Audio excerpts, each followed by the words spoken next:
que ce sont des malades qu'on prend en charge de façon un petit peu au début générale de la même façon, mais après, on va voir des spécificités pour chaque pathologie.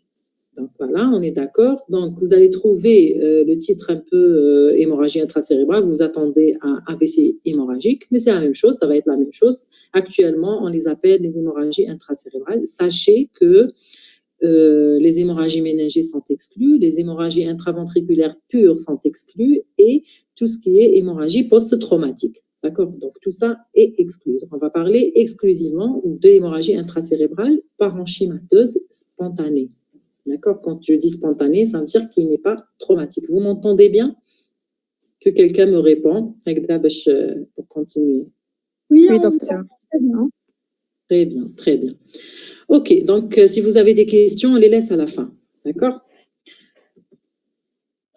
Alors, donc, par définition, donc l'hémorragie intracérébrale ou HIC, donc au fait, c'est l'abréviation universelle de l'hémorragie intracérébrale. L'HIC, c'est pas l'hypertension intracrânienne, d'accord? On est d'accord. L'hypertension intracrânienne, l'abréviation c'est-à-dire conventionnelle, c'est HTIC et non pas HIC. D'accord?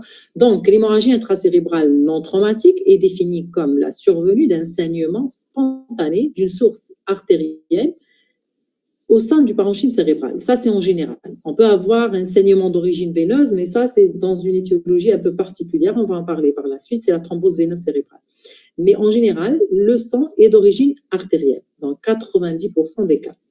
Elle peut être isolée ou associée à un saignement dans l'espace sous-arachnoïdien ou dans le système ventriculaire. J'espère que vous connaissez un petit peu l'anatomie. On va voir quelques coupes. Je vais vous montrer un petit peu des schémas et je vais vous expliquer. Donc, il faut qu'il y ait une condition. Il faut qu'il y ait une hémorragie en intraparenchymateux. L'essentiel de l'hémorragie, il faut qu'il soit en intraparenchymateux pour parler d'hémorragie intracérébrale. Cette hémorragie en intraparenchymateux peut s'étendre dans d'autres espaces, notamment dans les espaces sous-arachnoïdiens. Donc, ça sera une hémorragie parenchymateuse associée à une hémorragie méningée, d'accord? Ou dans les systèmes ventriculaires. Voilà. Elle survient le plus souvent spontanément, par rupture de petits vaisseaux lésés par l'hypertension artérielle chronique. Donc, vous comprenez bien que la première étiologie, c'est l'hypertension artérielle chronique, bien sûr, pas récente. Par la suite, il y a d'autres étiologies à cette hémorragie. On va les voir par la suite, une par une, sans rentrer dans les détails de toutes les pathologies. Mais on va parler de l'essentiel. D'accord? Donc, cette hémorragie peut être secondaire à l'HTA, surtout, essentiellement. Peut être secondaire à l'angiopathie amyloïde, qui est aussi une étiologie, c'est-à-dire c'est une étiologie d'hémorragie spontanée en intraparenchymateux qui touche une tranche d'âge particulière. On va en parler par la suite. Mais cette hémorragie également peut être secondaire à d'autres anomalies, notamment vasculaire, parenchymateuse ou à un trouble de la coagulation. D'accord? Donc, selon la cause du saignement, avant, les hémorragies intracérébrales étaient classées en hémorragie primaire et secondaire. Actuellement, on n'utilise plus cette classification, mais je tiens à vous l'exposer parce qu'elle est importante. Elle permet de classer un petit peu les différentes étiologies et de voir aussi par la suite toutes les étiologies une par une. Je vous montre quand même ce tableau qui va un petit peu scinder toutes les étiologies. Vous voyez ici les causes primaires, on les appelle primaires, d'atteinte artériolaire. C'est-à-dire il y a une atteinte des petites artérioles, soit il y a deux principales étiologies qui sont l'hypertension artérielle et l'angiopathie amyloïde. D'accord? Donc l'hypertension artérielle, c'est la principale étiologie de l'hémorragie intracérébrale. C'est une cause primaire, c'est la plus fréquente. Elle serait secondaire à une atteinte artériolaire. Ça va entraîner une maladie des petits vaisseaux qu'on appelle les artérioles qui sont destinés à vasculariser les structures profondes du cerveau. D'accord? L'angiopathie amyloïde est une autre pathologie qui touche le sujet âgé. Elle peut être génitale, elle peut être génétique, comme elle peut être sporadique. D'accord? Mais elle touche les sujets âgés à partir de 65 ans. Et c'est une étiologie un peu particulière. Elle donnerait une atteinte artériolaire, mais maintenant, c'est différent de l'HTA. Ce n'est pas une atteinte des structures profondes, c'est une atteinte des structures plutôt corticales ou périphériques du cerveau. D'accord?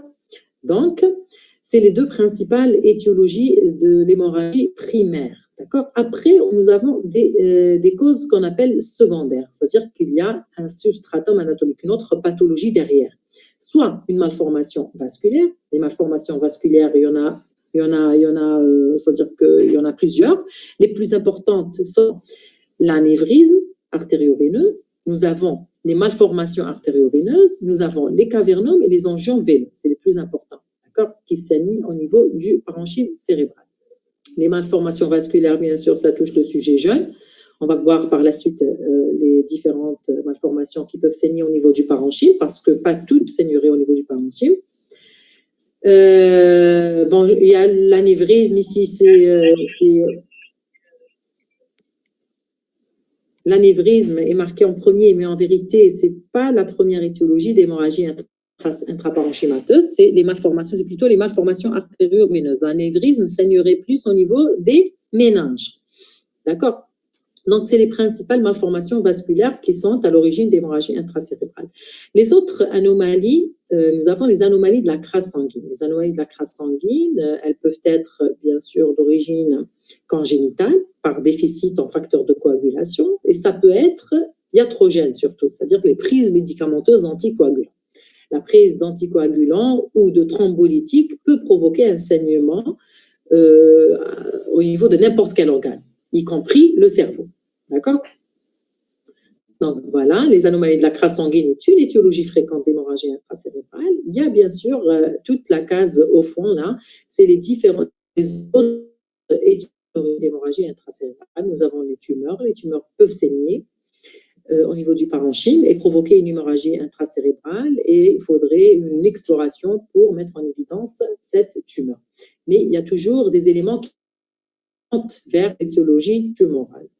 Les accidents ischémiques, vous avez vu, je pense, quand vous avez fait le cours, que la zone infarcie, en cas d'AVC ischémique, peut être siège de saignement et provoquer une hémorragie intraparenchymateuse. D'accord? Mais il y a aussi des éléments qui peuvent faire la différence, c'est-à-dire pour reconnaître un AVC ischémique, siège d'infarcissement hémorragique, ou d'une hémorragie cérébrale spontanée. Nous avons les thromboses veineuses cérébrale est une étiologie, c'est la seule qui serait d'origine veineuse, c'est-à-dire le sang, dans ce cas-là, serait d'origine veineuse et non artérielle. Les vascularites est une cause d'hémorragie intracérébrale et les causes toxiques. D'accord? Donc voilà c'est un petit résumé ou récapitulatif de différentes étiologies des hémorragies intracérébrales.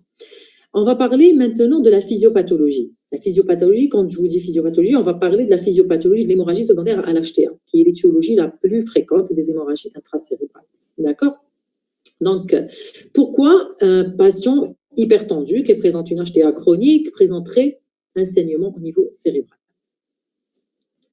Bon, je vous pose la question, je réponds. Bon, il faut savoir que l'HTA va provoquer des modifications, des remaniements au niveau des vaisseaux, que ce soit au niveau cérébral ou ailleurs. D'accord? Donc, l'HTA va retentir sur le lit vasculaire au niveau des différents organes et au niveau du cerveau également. Donc, l'HTA chronique va provoquer ce qu'on appelle la lipohyalinose. La lipohyalinose, c'est quoi? C'est un dépôt ou infiltration de la paroi artériolaire de lipides et de matériel hyalin. Et donc, les artérioles n'auront plus cette élasticité habituelle. Donc, ils seront rigides, ils seront fragiles, et l'HTA, par la suite, va provoquer, les pics hypertensifs vont provoquer ce qu'on appelle des micro-anévrismes, c'est-à-dire qu'il va y avoir une extravasation du sac, il va y avoir des sacs qui se constituent au niveau des artérioles, des petites artérioles, ce qu'on appelle les micro-anévrismes de Charcot et Bouchard. Ces micro-anévrismes sont très, très sensibles, très susceptibles de se rompre, bien sûr, lorsque ce patient va présenter des chiffres tensionnels élevés. Donc, vous voyez un peu la physiopathologie de l'hypertension artérielle. Si vous avez des questions, vous pouvez les noter et vous les poser à la fin du cours, d'accord? Et on peut revenir sur des points, les mefamterums, il n'y a aucun problème. Donc voilà pour la physiopathologie, un schéma qui vous montre un petit peu. Donc là, voilà, c'est une coupe coronale ou frontale du cerveau. Donc voilà, ici, c'est ce qu'on appelle le lit vasculaire. Et là, c'est une partie, ce qu'on appelle du polygone de Willis. C'est la carotide interne qui arrive. Ici, c'est l'émergence de l'artère sylvienne. L'artère sylvienne, c'est l'artère la plus importante. Elle vascularise les 2/3 du cerveau, pratiquement. Donc, la sylvienne, elle a une branche, voilà, vous voyez bien, c'est une grosse branche, ce qu'on appelle la M1, la première branche de M1. Sur la première branche, il y aura des ramifications, voilà, des ramifications, des sorties, c'est comme des sorties de l'artère qui vont vasculariser ce qu'on appelle les artérioles profondes ou les artères profondes, qui vont vasculariser les structures profondes du cerveau, notamment les noyaux gris centraux. Comme tu vois les noyaux gris centraux, donc là, c'est le noyau lenticulaire, essentiellement le noyau lenticulaire et les autres noyaux, bien sûr, les noyaux gris centraux du cerveau. Donc, c'est des artérioles qui vont être, c'est les premières à être lésées par l'HTA. Schématiquement, voici un anévrisme de Charcot et Bouchard. Donc, vous voyez bien une dilatation des artérioles, de ces artérioles. Donc, c'est très schématique, mais c'est ce qui arrive en général. Donc, que le patient fait par la suite un pic hypertensif, l'anévrisme est très fragile. C'est la paroi, elle est infiltrée de matériel aérien et de lipides.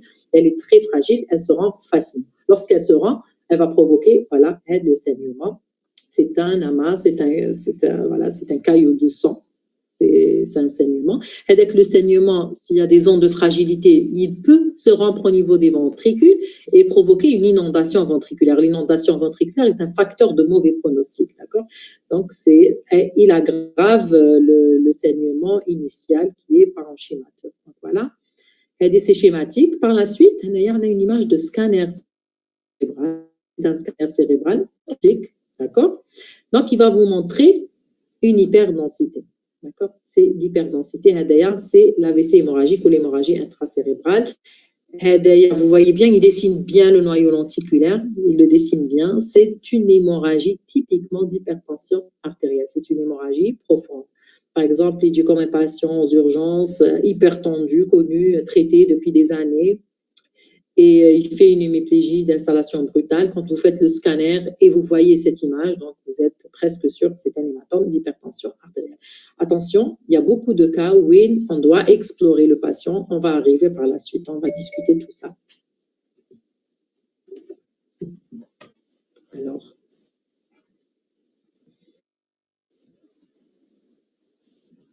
on continue. Donc voilà, schématiquement. Quelles sont les conséquences de ce saignement? Bien sûr, le saignement, il va avoir des conséquences. Donc, vous voyez, tout est équilibré au niveau du cerveau, d'accord? Donc, au niveau du cerveau, tout est équilibre concernant le débit sanguin cérébral, le volume de perfusion cérébrale, d'accord? Donc, ce caillot de sang, bien sûr, il va avoir des conséquences locales et des conséquences générales. Donc, c'est un amas de cellules globulaires qui est au niveau du cerveau. Ceci va provoquer tout de suite une hyperpression locale. Elle est due au caillot de sang. C'est une masse. Il va jouer le rôle d'une masse, d'accord? Donc, alors, ce saignement va provoquer essentiellement une hémostase spontanée. Il va colmater la brèche, d'accord? Donc, tout de suite, l'amas de cellules globulaires va colmater la brèche et par la suite, on aura comme une hémostase spontanée. Mais cette hémostase spontanée va provoquer également une compression des artères qui sont tout autour de l'hématome, d'accord? Cette compression des petites artérioles qui sont tout autour de l'hématome va provoquer une zone d'ischémie ou d'œdème au niveau une zone d'ischémie œdémateuse, ça va provoquer un œdème cytotoxique et par la suite vasogénique tout autour de l'hémorragie. C'est pour cela, à chaque fois qu'il y a un hématome, vous allez trouver une zone d'œdème tout autour de l'hématome. D'accord? Et cet œdème va aggraver l'état clinique du patient, bien sûr, parce que c'est une zone qui est ischémiée autour d'une zone qui n'est pas déjà fonctionnelle, parce qu'il y a le sang au niveau de cette zone. D'accord? Donc, il va aggraver l'état clinique du patient. Qu'en-est-il maintenant des conséquences générales de ce saignement? C'est une collection sanguine. Ajoutez à cela l'œdème qui est tout autour. Donc, ceci va provoquer rapidement une augmentation de la pression intracrânienne. D'accord? Donc, une augmentation de la pression intracrânienne va faire que il y aura une diminution de la perfusion cérébrale, d'accord? Pourquoi? Pour essayer de diminuer, c'est-à-dire s'il y a une hyperpression intracrânienne, il y a une diminution du débit sanguin cérébral. Ceci va diminuer la perfusion cérébrale et bien sûr diminuer, va faire baisser la différence entre la pression intracrânienne et la pression artérielle. De ce fait, donc, le corps, il va réagir, d'accord? De ce fait, le corps va réagir. Si on diminue le débit sanguin cérébral, tout de suite, le cerveau va se plaindre. Il n'y a pas, c'est-à-dire qu'il n'y a pas assez de nutriments, il n'y a pas assez d'oxygène. Et de ce fait, il va y avoir ce qu'on appelle le mécanisme de réflexe de Cushing. C'est un phénomène réflexe. La baisse de débit sanguin cérébral va provoquer une hyperpression ou une hypertension artérielle systolique pour essayer de compenser cette baisse du débit sanguin cérébral. Donc, c'est un cercle vicieux. Il y a une augmentation de la pression intracrânienne, le corps va réagir, pour diminuer la pression intracrânienne, va faire baisser la perfusion cérébrale, mais tout de suite, il y a le phénomène de Cushing qui va s'installer et qui va provoquer une élévation de la pression artérielle. Et ça, c'est en fait, conséquence générale de tout un saignement. Même chez les patients qui ne sont pas hypertendus, on va avoir ce phénomène. On va avoir des chiffres tensionnels élevés à la phase aiguë après une hémorragie intracérébrale. Donc, voilà des conséquences de saignement. Maintenant, on va passer au diagnostic. Comment on peut faire le diagnostic d'hémorragie intracérébrale? Bon, je suppose que le diagnostic, il va être facile, bien sûr, du moment qu'on a les moyens d'explorer le patient, parce que vous savez bien que cliniquement, on ne peut pas faire la différence entre une ischémie ou une hémorragie. D'accord? Donc, les hémorragies intracérébrales peuvent avoir une présentation très variable, allant d'une forme asymptomatique jusqu'au décès. Donc, on peut tout avoir. On peut avoir des formes très bénignes, on peut avoir des formes très graves d'emblée, d'accord? Et cela, bien sûr, dépend de plusieurs facteurs, notamment de la taille de l'hématome, surtout de la taille de l'hématome. D'accord? Donc, cliniquement, concernant l'AVC hémorragique et contrairement à l'AVC ischémique, il y a des facteurs déclenchants tels que l'effort physique ou le stress. Bien sûr, bon, je vous dis ça parce que souvent on dit le patient il a fait un pic hypertensif, il a fait un AVC ischémique. Ça, c'est faux. D'accord?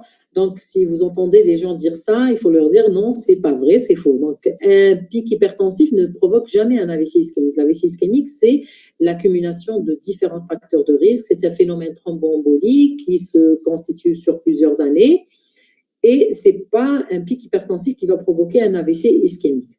Par contre, dans l'AVC hémorragique, c'est un peu vrai. Donc, vous avez vu la physiopathologie. Pourquoi? Parce que malgré qu'il y a une maladie artériolaire, il faut qu'il y ait un facteur qui déclenche cette rupture artériolaire. Et souvent, c'est un pic hypertensif, d'accord, qui va provoquer cette rupture artériolaire. Donc, c'est un peu juste pour l'hémorragie et faux pour l'ischémie. Donc, et malgré tout ça, on ne peut pas faire la différence sur la clinique entre un AVC ischémique et un AVC hémorragique. Pourquoi? Parce que c'est des signes neurologiques qui s'installent brutalement de la même façon que dans l'AVC ischémique ou dans l'AVC hémorragique. Par contre, il y a quelques différences, mais on ne peut pas se fier sur ces différences pour dire, voilà, c'est un hématome. On ne peut jamais être sûr que c'est une hémorragie ou c'est une ischémie. Parce que cliniquement, ils se ressemblent. Il faut passer à l'exploration. Donc voilà, il y a des signes généraux dans l'AVC hémorragique, notamment des signes d'hypertension intracrânienne. Les céphalées, elles sont présentes dans un tiers des cas. Les elles sont le plus souvent diffuses et d'installation progressive. Des céphalées d'installation aiguë, mais qui augmentent en intensité dans les minutes qui suivent le début du saignement. Les vomissements peuvent être présents, ils sont liés à l'hypertension intracrânienne. Les crises convulsives, elles peuvent être présentes, comme elles peuvent être absentes. Elles sont présentes lorsqu'il s'agit d'hémorragie lobaire. Donc, vous voyez, et quand je vous dis lobaire, je parle d'hémorragie lobaire, c'est-à-dire corticale. C'est-à-dire que c'est une hémorragie périphérique qui touche le cortex d'un lobe cérébral. D'accord? Donc, c'est ça l'hémorragie lobaire. L'hémorragie profonde qui touche les noyaux gris centraux n'est pas une hémorragie lobaire. C'est une hémorragie profonde. Et l'hémorragie lobaire, on la voit dans d'autres étiologies, on va arriver par la suite, et c'est l'hémorragie lobaire qui provoquerait des crises convulsives. Les troubles de la vigilance, elles peuvent survenir quelle que soit la localisation de l'hémorragie. D'accord? On est au niveau du cerveau, toutes les structures sont importantes. Lorsque le saignement est important, même s'il est, c'est-à-dire loin des structures vitales, il peut provoquer comme un effet de masse et voilà, et c'est-à-dire que comprimer les structures vitales et c'est-à-dire provoquer des troubles de la vigilance, que ce soit au début de l'hémorragie ou dans l'évolution. Donc, les troubles de la vigilance, c'est un signe de mauvais pronostic. Dès que le patient présente des troubles de la vigilance, il est difficile que le patient, c'est-à-dire, il récupère par la suite.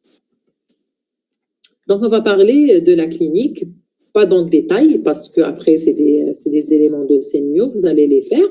Mais il faut savoir que la clinique, elle dépend de la localisation. D'accord? Tout est topographie dans le cerveau. D'accord? Tout est topographie. Il y a une représentation anatomique, vous la connaissez. Si vous ne la connaissez pas, il faut aller la revoir. Votre sémiologie, c'est important. Donc, comme pour l'AVC ischémique, tout dépend de la localisation. Par contre, la classification que vous voyez là est importante. Donc, on les scinde, c'est-à-dire on les classe en hémorragie supratentorielle ou sustentorielle ou hémorragie sous-tentorielle. D'accord? Les hémorragies supratentorielles sont divisées en hémorragie profonde et hémorragie lobaire. D'accord? Je vous ai expliqué, ça veut dire quoi lobaire? Profonde qui intéresse les structures profondes et c'est l'apanage de l'HTA. Les hémorragies profondes peuvent toucher n'importe quelle structure profonde, notamment les noyaux gris centraux. On peut avoir des hématomes thalamiques, c'est-à-dire un hématome qui touche le noyau thalamique, qui se trouve ici. Donc, je vous ai mis un exemple ici. Donc, les hématomes thalamiques sont fréquents. La clinique, elle est variable. Bien sûr, le patient va présenter un syndrome thalamique avec des signes moteurs, c'est-à-dire déficit moteur plus ou moins incomplet, avec des troubles sensitifs surtout, ce qu'on appelle les douleurs thalamiques, des troubles oculomoteurs et parfois cognitifs. D'accord? Le patient, il peut être confus, il peut halluciner également, on peut avoir des hallucinations parce qu'il y a une atteinte thalamique.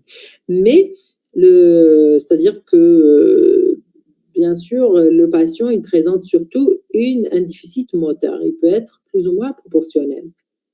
Les hématomes lenticulaires, c'est les plus fréquents. C'est typiquement les hématomes qui dessinent comme ça le noyau lenticulaire, c'est les plus fréquents. C'est des hématomes typiquement d'hypertension artérielle.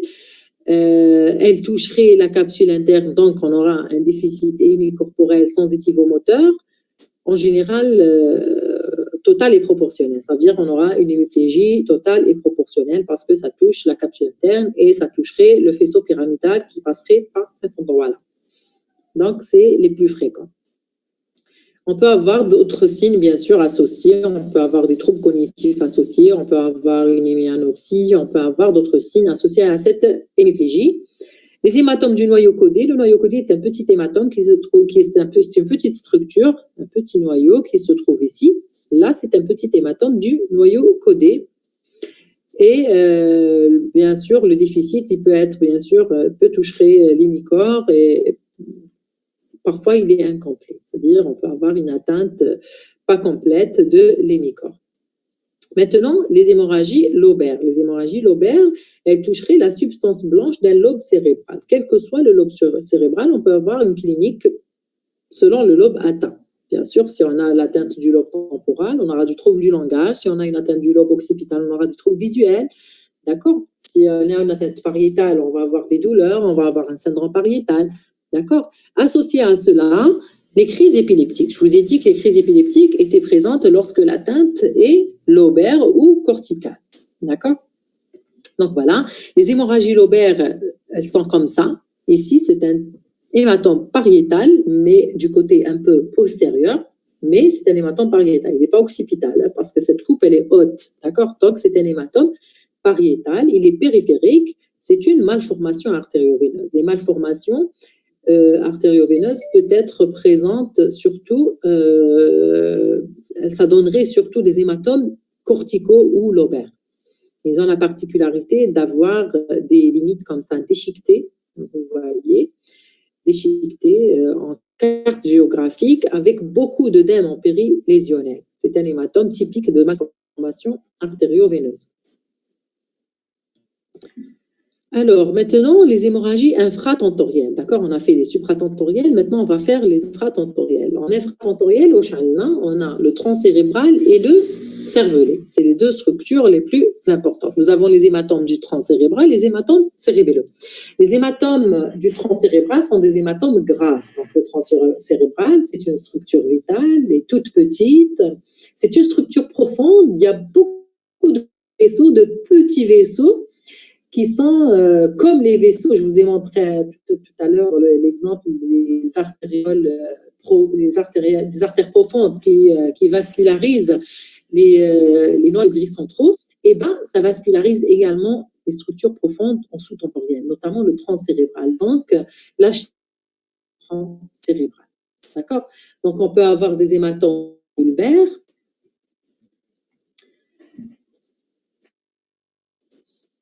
On peut avoir des hématomes bulbaires. Je n'ai pas trouvé une image, mais ils sont exceptionnels. Dieu merci. C'est des hématomes très graves au niveau du bulbe. Le bulbe, bien sûr, est responsable dans la structure de respiration. Donc, il y a souvent des troubles de la conscience d'emblée et décès du patient. Les hématomes pontiques, c'est les plus fréquents. Ils sont graves également. Ça provoque une tétraplégie avec un coma d'emblée. Il faut savoir que la gravité des hémorragies au niveau du tronc cérébral n'est pas seulement au niveau de leur localisation, c'est-à-dire de la structure elle-même, mais surtout aussi, ça provoque rapidement un blocage du passage du LCR, une hypertension intracrânienne, une hydrocéphalie en amont, et ça, c'est-à-dire c'est irrécupérable, d'accord? Donc, c'est des éléments de gravité. Les hématomes mésencéphaliques, qui sont moins graves, ça provoque des troubles oculomoteurs, parfois des déficits moteurs, des tétraplégies, mais c'est-à-dire qu'ils sont moins graves que les hématomes pontiques ou bulbaires. Maintenant, on passe aux hématomes cérébelleux. Donc, pour le tronc cérébral, notez que l'HTA est l'étiologie la plus fréquente, la plus importante, et également qu'ils sont très graves et souvent des formes sévères dès le départ, avec décès des patients. Les hématomes cérébelleux, maintenant, les hématomes cérébelleux, c'est important. Pourquoi? On va en parler. Déjà, de par leur fréquence, ça représente quand même 10% des hémorragies intracérébraux. Alors, l'autre particularité, c'est que les hématomes cérébelleux peuvent être pris en charge chirurgicalement. D'accord? C'est les seuls hématomes qu'on peut évacuer chirurgicalement. D'accord? Donc, ça, vous la retenez, on va en parler après quand on va faire la prise en charge. Alors, l'hématome cérébelleux, cliniquement, on va voir soit des formes bénignes quand il s'agit d'un petit hématome, comme le cas ici de cette image. Donc, vous voyez, c'est un petit hématome qui toucherait une hémisphère cérébelleuse ici. Je suppose que ce patient présente un hémisyndrome cérébelleux avec des vomissements. Le tronc cérébral n'est pas touché, même s'il y a une petite compression, mais le tronc cérébral n'est pas touché. Donc, ici, même l'évacuation chirurgicale n'est pas indiquée. Ce n'est pas un hématome qu'on peut y accéder facilement. D'accord? Donc, c'est un petit hématome. Il n'y a pas lieu d'aller s'aventurer pour l'évacuer. Donc, on peut avoir aussi des formes très graves avec les comas et souffrances du tronc cérébral. Quand l'hématome est volumineux, il empiète parfois sur le tronc cérébral et il bloque le passage du LCR. Et il comprime les structures vitales. Dans ce cas-là, l'évacuation chirurgicale, elle s'impose et bien sûr, ça reste toujours des hématomes qui sont graves. Pourquoi? Parce que la fosse cérébrale postérieure, elle est très petite.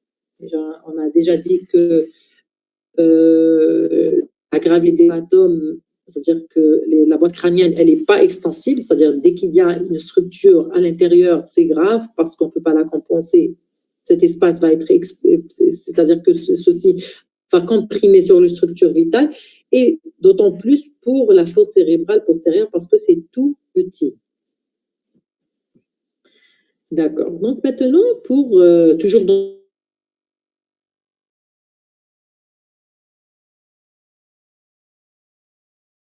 l'imagerie, quelle imagerie faire en urgence? Bien sûr, c'est la TDM cérébrale. C'est un examen facile, simple, pas cher et accessible souvent.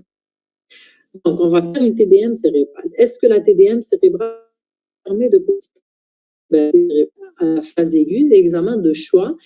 Et c'est l'examen, bien sûr, de première intention. Il y a une bonne sensibilité, spécificité. Qui ne voit pas cette image? C'est blanc sur noir. Donc, c'est c'est visible dès les premières heures, d'accord? Donc, c'est du sang, le sang frais, il apparaît comme ça, blanc sur gris. Donc, c'est visible, c'est spectaculaire même, parfois. La densité n'est pas la même que la densité de l'os, on peut la calculer par la machine, mais quand on a des doutes, on peut calculer. Parfois, il y a des calcifications qui prêtent à confusion avec une hémorragie. Par exemple, je vous donne l'exemple de cette image. Ça, est-ce que c'est du sang ou autre chose? Là, c'est pas ça, c'est une calcification des plexus choroïdes. Et c'est pas la même densité, même si elle s'y apparaît en temps, et c'est la densité osseuse. Et quand on a un doute, par exemple, on a une calcification au niveau des noyaux gris, on ne trouve pas trop si c'est du sang ou une calcification, on peut demander au technicien de nous calculer la densité. Mais avec l'expérience, avec l'habitude, on peut bien sûr définir la densité du sang. Donc, c'est une hyperdensité spontanée maximale entre la 3e et la 6e heure. Bien sûr, cette hyperdensité, elle ne va pas rester comme ça. Le sang va se résorber et cela va dépendre des produits de dégradation de l'hémoglobine. Et cette hyperdensité, bien sûr, va laisser place à une hypodensité. Par la suite, on aura une isodensité, puis une hypodensité à partir du 2e mois et qui va apparaître comme ça sur cette image. Voilà. Par la suite, ça va laisser cette image ici, c'est noir. Pourquoi? Parce que tout ce qui est noir au niveau du cerveau, c'est du LCA. Ça va faire une cavitation. Ça, c'est pas le même cas. Hein. C'est un hématome plutôt lobaire. Hein. D'accord? C'est pas le même cas. Mais même celui-là, on va avoir une cavitation noire. C'est-à-dire que c'est une cavitation plus petite, bien sûr, que ça, et qui va être remplie de LCA. Qui va apparaître par la suite en noir. Donc, voilà pour les images sur scanner cérébral. On a fait le diagnostic. On a un patient, un de déficit moteur, on a douté, on ne sait pas si c'est ischémie, hémorragie. On a fait un scanner cérébral, on a trouvé une hémorragie intracérébrale. Donc, vous voyez, c'est important l'interactivité. Hein. J'aurais voulu que Tadromaïa, quand même, vous répondez à mes questions, mais bon, c'est pas grave.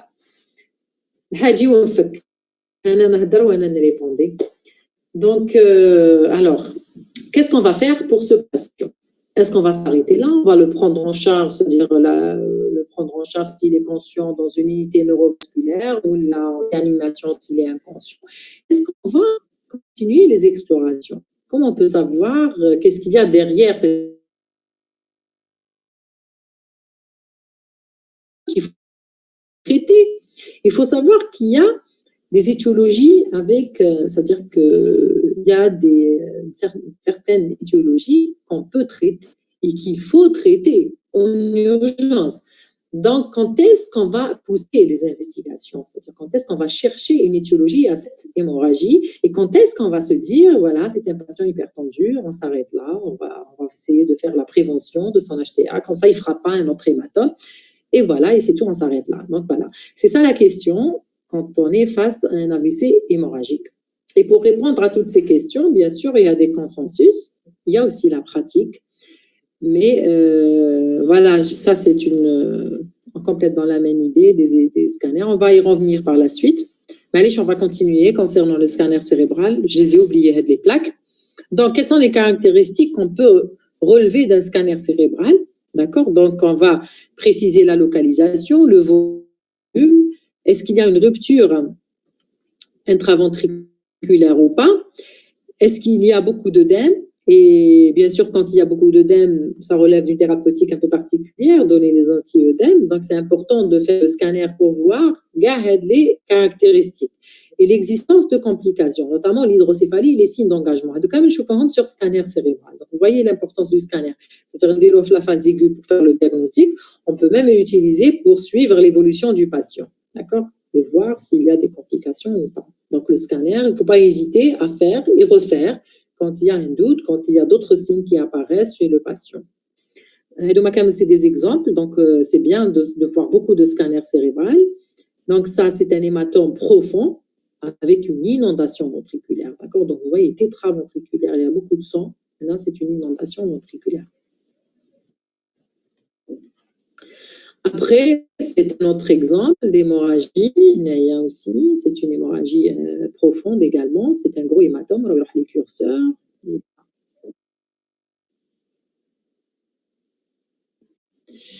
Voilà, Hadia. Et en bas, on a vu déjà cet exemple, c'est un hématome lobaire. Alors, Hedoma, c'est un récapitulatif des différentes localisations des hémorragies. Hedoma, à droite, c'est schématique. C'est des exemples de scanners, un peu sur la même. C'est un hématome du noyau codé. C'est un hématome lenticulaire, un petit hématome lenticulaire. C'est un peu plus gros hématome lenticulaire aussi. D'accord? C'est un hématome thalamique avec un saignement ion intraventriculaire. C'est un hématome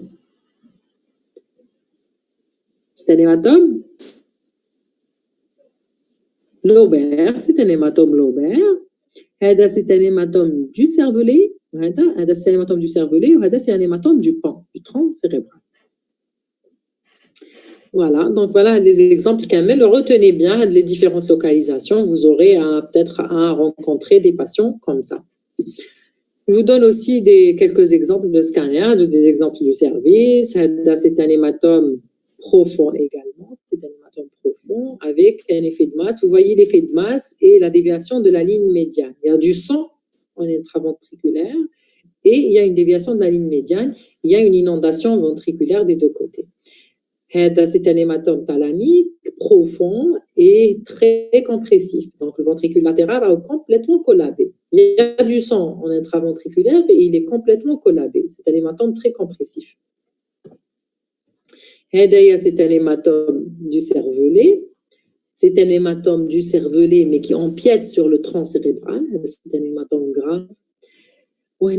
C'est une forme particulière, c'est une hémorragie, ce qu'on appelle, c'est une hémorragie intraventriculaire pure. D'accord? Ce n'est pas l'objectif de notre cours. On a droit à les hématomes intraparenchymateux.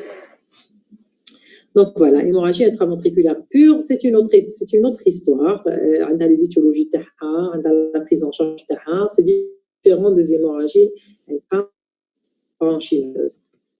Donc voilà, maintenant, quand est-ce qu'on va pousser les explorations? Est-ce qu'on déroule le patient IRM ou la? L'examen de deuxième intention, il est aussi sensible, spécifique, le scanner, c'est vrai, poser le diagnostic d'hémorragie à la phase aiguë. Au chenot, l'IRM, ce n'est pas un examen courant, mais un déneige qu'un IRM à l'hôpital, puis à l'extérieur, ça coûte cher. Donc, on va voir pour tout le monde, d'accord?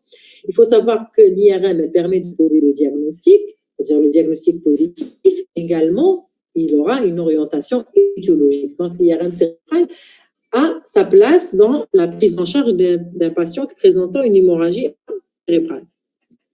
Donc, l'aspect de l'hémorragie en IRM évolue en fonction de la séquence utilisée et du temps écoulé depuis le saignement, selon les produits de dégradation de l'hémoglobine. Un peu comme pour le scanner cérébral, mais c'est-à-dire concernant l'IRM, c'est un peu plus spécifique parce qu'il y a beaucoup de séquences dans l'IRM. Il y a beaucoup de séquences. Et ce n'est pas toutes les séquences qui sont sensibles à l'hémoglobine. D'accord? Il y a une séquence particulière qui est la séquence pondérée T2 étoile, qu'on appelle la séquence en écho de gradient, qui capte les ions de fer, et qui apparaissent, c'est-à-dire en hyposignature, les IRM. D'accord? C'est une séquence un peu particulière, donc on chauffera sur les exemples. En tout cas, c'est la séquence la plus sensible. Retenez ça. Dès qu'il y a des hypersignaux sur les séquences T2 étoiles, c'est du sang. D'accord? Toujours, c'est du sang.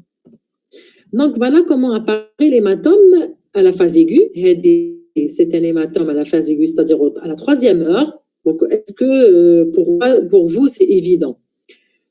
Sachez que ce n'est pas évident, même pour les radiologues. À la phase aiguë, c'est-à-dire les premières heures, c'est un peu difficile de dire que c'est du sang.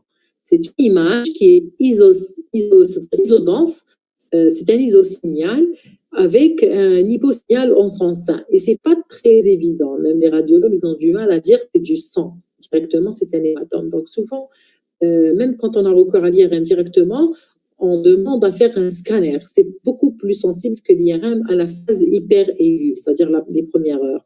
Ça, c'est la séquence T2 étoile. D'accord? C'est le LCR noir, c'est la séquence flair. LCR noir, le flair,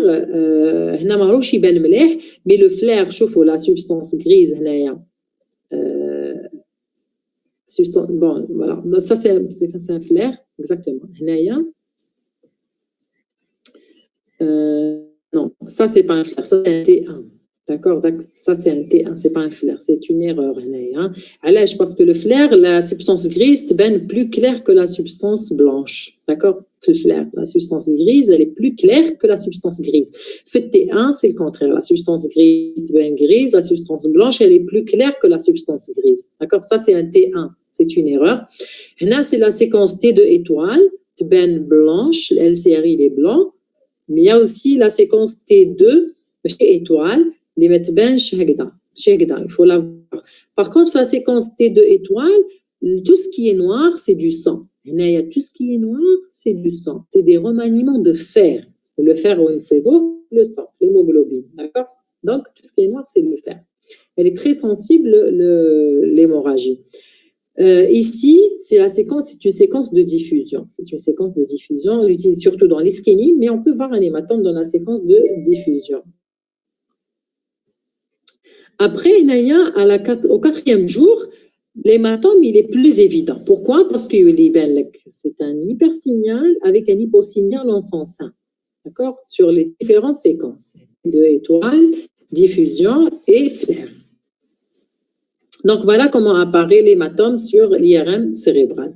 Maintenant, on a fait l'IRM cérébral. L'IRM cérébral, il y a les séquences parenchymateuses à IRM, il y a les séquences artérielles, ce qu'on appelle l'angio-RM. L'angio-RM permet de voir les vaisseaux, et c'est important pour voir s'il n'y a pas de malformation derrière. Donc, quand on demande à un patient une IRM, il vaut mieux demander IRM avec des séquences angio, ce qu'on appelle l'angio-RM. Voilà. Par la suite, il y a bien sûr d'autres explorations à visée étiologique, notamment l'angioscanner cérébral et l'angiographie conventionnelle.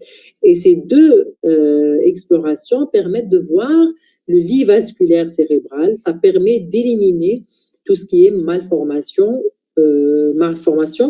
vasculaire. D'accord? Donc, au début, l'angioscanner ou l'angio-TDN et l'angio-IRM ont une sensibilité et une spécificité suffisantes pour dépister une cause sous-jacente, sont donc indiquées en première intention. C'est-à-dire, si on suspecte une malformation vasculaire, tout d'abord, ce qu'on demande, un angioscanner. Un angioscanner, c'est-à-dire c'est le même appareil qu'on utilise pour faire le scanner cérébral. Par contre, il faut injecter un produit et prendre des clichés un peu particuliers. C'est-à-dire que le technicien sait quand est-ce qu'il injecte, quand est-ce qu'il prend des clichés. L'angioscanner, il a des limites parce que les petites artérioles, c'est-à-dire les toutes petites artérioles, on ne les voit pas sur angioscanner. Donc, si c'est une malformation qui siégerait sur un gros tronc, c'est bon, il permet de la détecter. Par contre, quand c'est quand c'est inférieur à 200 microns, la malformation, l'anévrisme siégerait dans une petite artère, c'est difficile de la détecter avec un angioscanner, donc il faut aller à l'angiographie conventionnelle. C'est pareil pour l'ARM. Elle n'est pas sensible, ce n'est pas l'examen le plus sensible pour détecter une malformation vasculaire. Donc ça, c'est un exemple d'hématome sur scanner cérébral. Voilà, c'est un hématome temporal. Il est lobaire, il n'est pas profond. Et pour lequel on a fait un angioscanner cérébral qui a mis en évidence une malformation artério-veineuse. Ah oui, la petite malformation que tu vois les flèches. Donc voilà, c'est une petite malformation. Donc voilà. Ça, c'est un autre exemple d'hématome. C'est un hématome un peu particulier qui intéresse, on ne voit pas tous les jours ça intéresse la faute du cerveau. Et c'est un hématome associé à une hémorragie méningée. Tout ce que vous voyez ici en blanc, au niveau des sillons corticaux, c'est une hémorragie méningée. Ça, il nous oriente plus vers un anévrisme, d'accord? Et c'est réellement, quand on a fait un angioscanner, on a pu détecter un anévrisme de l'artère communicante antérieure. Donc, d'ailleurs, c'est le sac anévrismal qui a saigné. Et vous voyez bien que, voilà, c'est un hématome. On aurait pu deviner, mais on ne peut pas. C'est-à-dire qu'il faut faire une exploration des artères pour voir cette malformation. Donc, vous voyez que c'est important d'explorer les hématomes, d'accord? Imaginez que ce patient était hypertendu. Est-ce qu'on serait passé à côté d'une malformation? Et si on passe à côté d'une malformation, cette malformation va ressaigner. Et le deuxième saignement, il est toujours plus grave que le premier. Donc voilà, l'angiographie qui coûte cher, il n'est pas disponible partout et c'est un examen invasif, c'est-à-dire il faut un opératoire pour faire une angiographie conventionnelle. Donc, sachez qu'on ne va pas faire une angiographie pour tout le monde. Donc, après, il y a les Américains et les Européens, bien sûr, chez Hnaya. Ils ont fait comme des recommandations pour, c'est-à-dire quand est-ce qu'on explore les patients, quand est-ce qu'on les explore, quand est-ce qu'on les explore pas, quand est-ce qu'on demande une angiographie chez les patients. Donc, selon les recommandations nord-américaines et européennes, l'angiographie cérébrale n'est indiquée que lors des hémorragies sans cause, plus particulièrement chez les patients jeunes, en absence d'étiologie claire. Est-ce que c'est clair pour vous? Donc, les patients jeunes, je détourne les patients jeunes qui présentent un AVC hémorragique, ils doivent bénéficier d'une angiographie conventionnelle, même s'ils ont des tares, c'est-à-dire même s'ils sont hypertendus, d'accord? Il faut toujours rechercher l'information chez un patient jeune. Mais jeune, c'est quoi la définition d'un patient jeune? À partir de quand on va dire jeune? 70 ans, les jeunes. Donc, il y a toujours ces... Oui?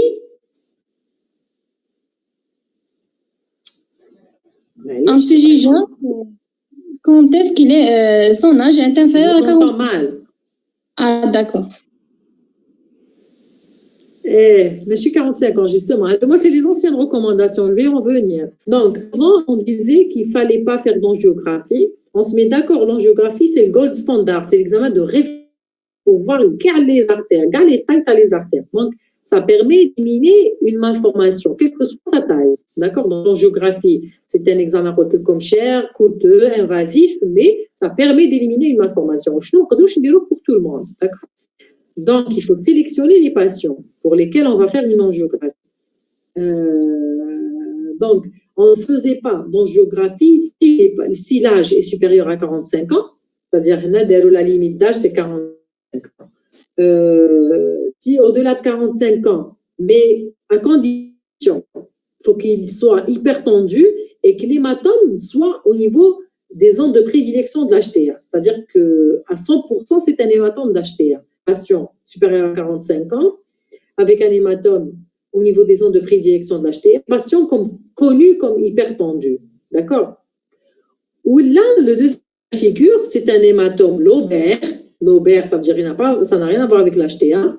Si l'IRM encéphalique est en faveur d'une angiopathie amyloïde. L'angiopathie amyloïde, c'est une maladie des petites artères, comme pour l'HTA, ça qui crée le cortex cérébral. D'accord? C'est une maladie artériolaire qui touche le cortex cérébral, mais on n'a aucun traitement. D'accord?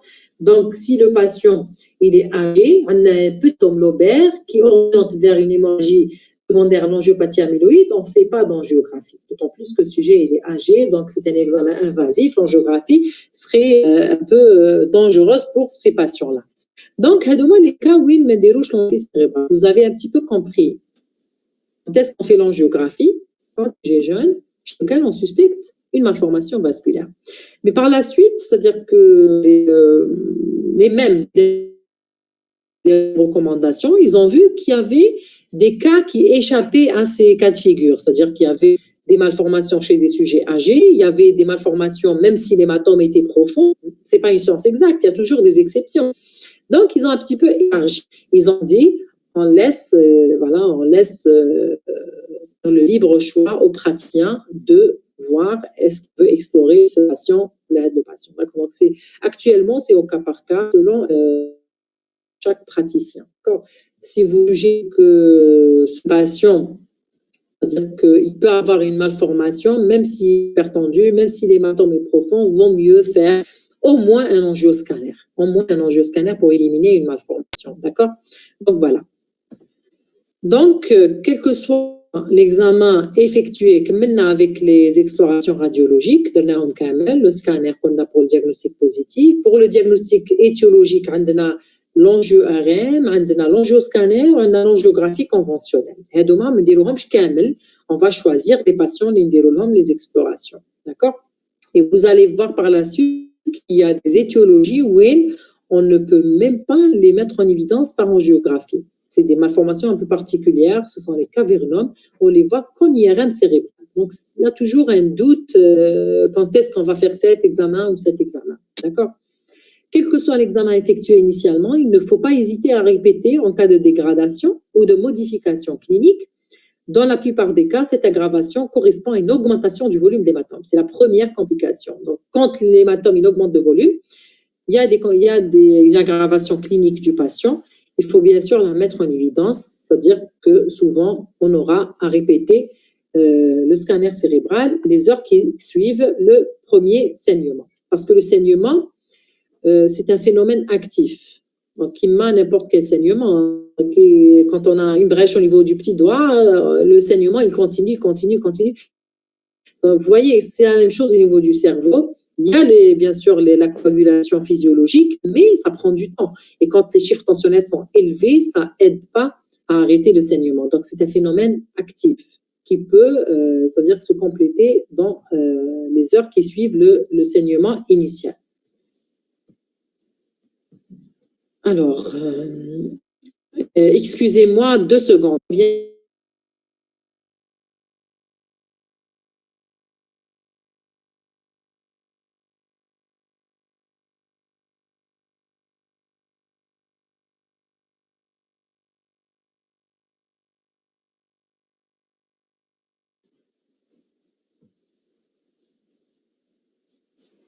On continue. Est-ce que vous m'entendez? Oui, donc. Oui, ok. D'accord. Donc, le diagnostic de l'AVC hémorragique, c'est bon. Je vais le donc. Parce que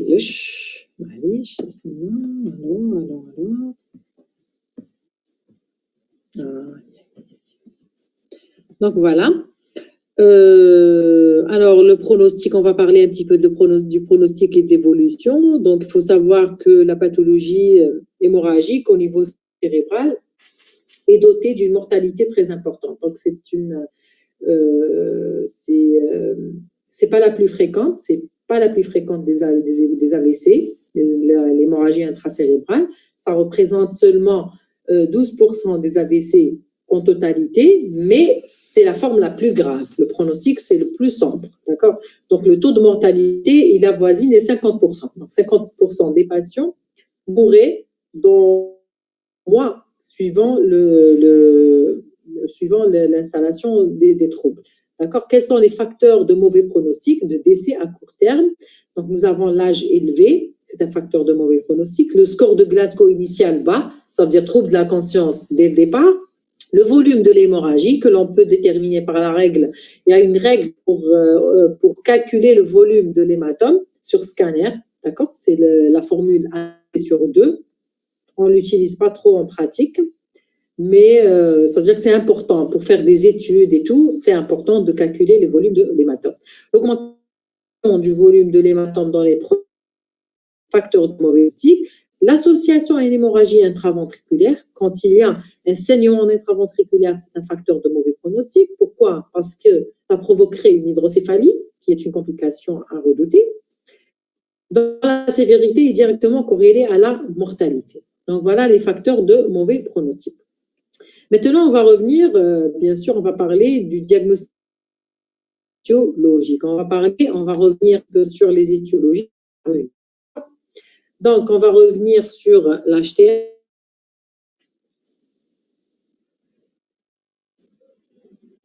L'HTA, je vous ai dit, c'est la première étiologie de risque, c'est l'étiologie d'hémorragie intracérébrale, contrairement à la ischémique. Et un facteur de risque et d'autres, d'accord? Donc, elle est liée à 70 à 90% des hémorragies intracérébrales. Vous voyez, la majorité est l'hypertension artérielle.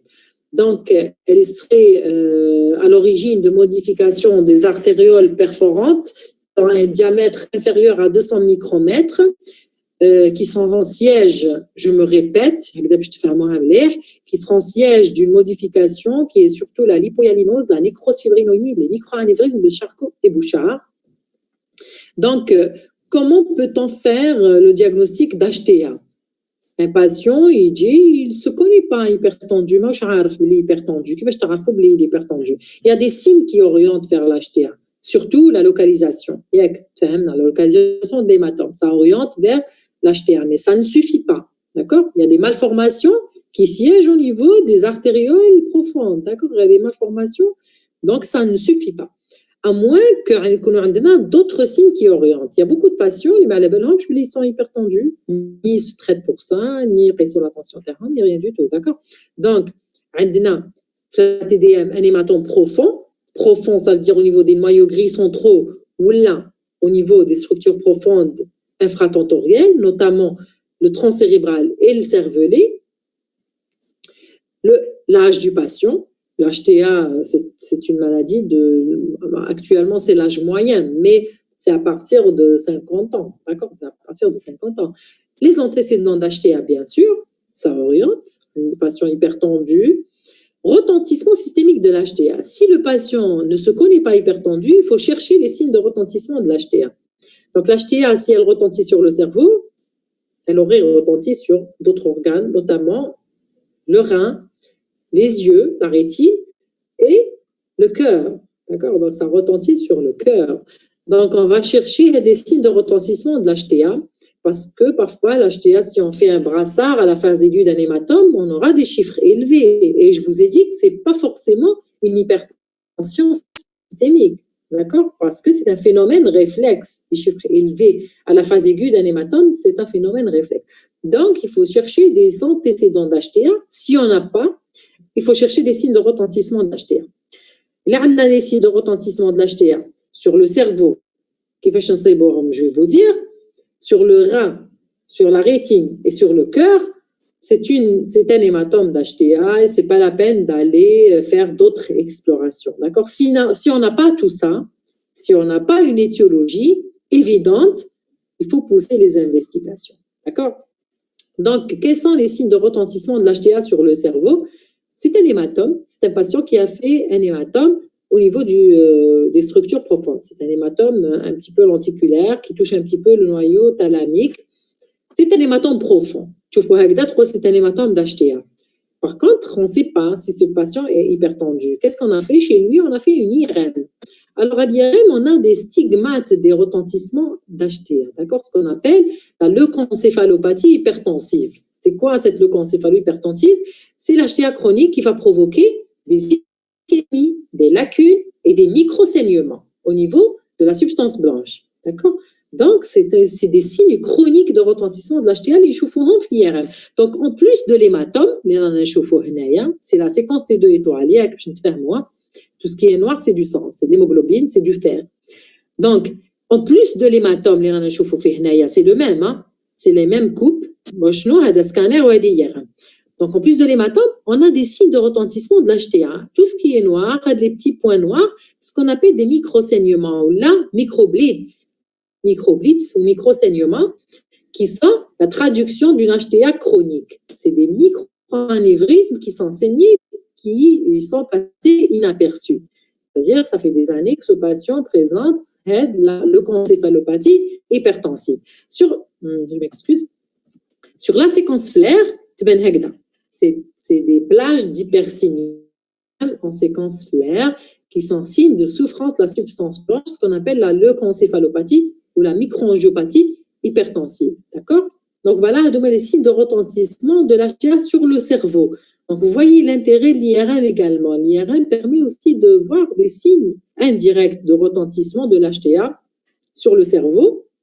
On peut chercher au niveau par un ECG, une écho-cœur, voir l'hypertension, ce qu'on appelle la cardiopathie hypertensive, d'accord? La cardiopathie hypertensive, des signes d'HVG, d'hypertrophie ventriculaire gauche, des signes indirects de retentissement de l'HTA sur le cœur, sur le rein ou sur la rétine, d'accord? Une microangiopathie hypertensive rétinienne. Donc voilà, Hadia pour l'HTA, pour s'orienter, pour dire que c'est un patient hypertendu. Maintenant, Jozo, selon la fréquence. L'angiopathie amyloïde, malgré que c'est une étiologie primaire, mais nous avons les malformations parce qu'en termes de fréquence, c'est la deuxième en termes de fréquence, les malformations vasculaires. Ils sont fréquents chez le sujet jeune, d'accord? Ça provoque des hémorragies, surtout cérébro-méningées, le plus souvent, avec des localisations préférentiellement lobaires. Quand je vous dis, mais chez tout le temps, lobaire. D'accord? Comme ce n'est pas une science exacte, il n'y a jamais le 100%. Il y a toujours des exceptions. Donc, préférentiellement lobaire, ça veut dire corticale, mais elle peut être profonde. À la jonction cortico-sous-corticale. Quelles sont les malformations vasculaires qui vont saigner au niveau du cerveau? On a les malformations artério-veineuses, surtout. On a les anévrismes artériels qui donneraient surtout des hémorragies méningées, mais qui peuvent saigner au niveau du parenchyme. Et quand les anévrismes saignent au niveau du parenchyme, l'hématome, il aura une valeur localisatrice, c'est-à-dire que l'anévrisme, il est juste en dessous, d'accord? Les cavernomes, c'est une forme aussi particulière, les fistules artério-veineuses ou fistules durales et les angiomes veineux, d'accord? Donc, on va parler des malformations artério-veineuses qui saigneraient surtout au niveau du parenchyme cérébral. C'est des malformations congénitales, ce qu'on appelle des communications à plein canal ou shunt entre une ou plusieurs artères et une ou plusieurs veines. Donc, on a le lit capillaire normal, d'accord? C'est comme un peloton d'artérioles et de vénules qui un petit peu remplace le lit capillaire normal, les d'habitude entre les artères et les veines, d'accord? Donc, c'est une malformation d'origine embryonnaire, comme je ne sais pas si ça se voit. Voilà, en tout cas, c'est un peloton d'artérioles et de vénules. Artérioles et vénules. Et donc, les artérioles et les vénules, par la suite, ils seront sièges aussi de micro-anévrismes qui vont être, c'est-à-dire qui vont saigner par la suite. D'accord? Parfois, ces malformations, avant le saignement, avant qu'elles soient rompues, on peut avoir une épilepsie. C'est des patients souvent qui présentent des crises épileptiques, parfois à lèche parce que c'est des malformations corticales. D'accord? Donc, ça peut provoquer des épilepsies, des céphalées chroniques. Donc, la localisation est supratentorielle dans 85% des cas. Voilà. L'hémorragie, bien sûr, elle est plus importante quand la malformation est petite. Quand la malformation est petite, il y a ce qu'on appelle une hyperpression. C'est-à-dire que la circulation, il y a beaucoup de turbulences et la circulation, c'est-à-dire le sang, il sera sous pression au niveau de cette malformation. Donc, le saignement, souvent, il est plus important. Par contre, dans les grosses MAV, c'est-à-dire qu'il n'y a pas beaucoup de turbulences. C'est-à-dire que le sang, il circule à l'aise. Je sais qu'il y a les petites MAV, d'accord? Donc, quand les grosses MAV, elles saigneraient moins que les petites MAV. Le diagnostic, comment on le fait? Bien sûr, il faut faire une exploration des artères pour voir les malformations. Ça, c'est un exemple de scanner, un patient qui a saigné au niveau pariétal. Et je vous ai dit que les caractéristiques des saignements des MAV, c'est des hématomes en carte géographique avec beaucoup d'œdème tout autour. Donc, ce patient, pour le même patient, une IRM a été faite et l'IRM a permis de poser le diagnostic de malformation artério-veineuse. Par contre, pour traiter cette malformation, il faut faire une angiographie conventionnelle pour voir l'artère nourricière, pour aller, c'est-à-dire boucher cette artère ou injecter ce qu'on appelle le coil pour supprimer de la circulation cette malformation. Donc, on est obligé de faire une angiographie. Ça, c'est une angiographie de ce même patient qui a montré que la malformation artério-veineuse, c'est ce qu'on appelle le nidus, ou c'est l'artériographie est indispensable pour voir la topographie de cette malformation et l'architecture avec l'artère nourricière. C'est-à-dire il y a toujours une artère qui nourrit cette malformation et c'est par là qu'on va accéder pour traiter cette malformation. Pour le traitement de la malformation, je vais vous le faire maintenant parce qu'on ne va pas en parler par la suite. Donc, comment on traite ces malformations? Donc, soit chirurgicalement, soit par ce qu'on appelle la radio interventionnelle, c'est-à-dire que on va accéder par l'artère fémorale et aller par un cathéter jusqu'à l'artère nourricière pour injecter un produit, ce qu'on appelle le coil. Le coil, c'est un produit qui va colmater cette malformation et l'exclure de la circulation et bien sûr exclure le risque de saignement de cette malformation. Les anévrismes artériels maintenant, les anévrismes artériels, on a pris un petit peu le même exemple, les cheveux tout à l'heure, un hématome de la faute du cerveau, un anévrisme de l'artère communicante antérieure. Le diagnostic il a été fait par angioscanner cérébral, mais l'angiographie, elle s'impose pour un petit peu donner les détails de cet anévrisme, d'accord? Donc, je vous ai dit que l'anévrisme saignerait surtout au niveau des méninges, mais on peut avoir un saignement au niveau du parenchyme dans 30% des cas, d'accord? Donc, un anévrisme, il faut traiter rapidement, sinon le risque de saignement, il est très important, d'accord? Les récidives sont très, très fréquentes, surtout le premier mois. Bien